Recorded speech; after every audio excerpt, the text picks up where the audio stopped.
To join me today in this exciting new part of science, you must be open to the fact that I may say something that changes the very way you look at animals for the rest of your life.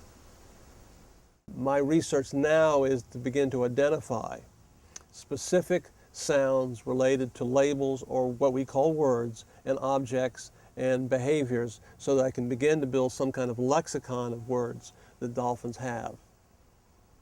One of the mistakes I made as a scientist was my misunderstanding of what sound really is and what it looks like. We have, again, this sense that it's this little squiggly line that comes out as you speak.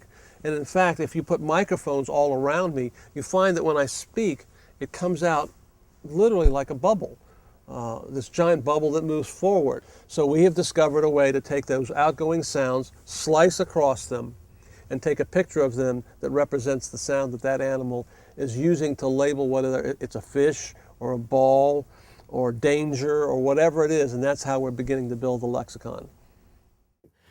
The research that he does is paramount, I think, to really understanding how these animals communicate with each other, and like I said, possibly being able to one day be able to crack that code.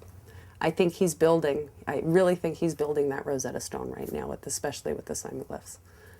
The person who comes up to me and says, well, what makes you think it's any different than a dog? And I always ask, the first question I ask them is, have you ever spent any quality time with a dolphin?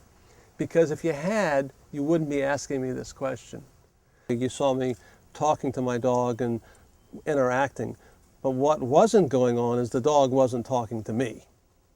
My goal is that somewhere in the next year or two or three, to be able to have conversations. You have to recognize that dolphins have been on this planet millions of years longer than us.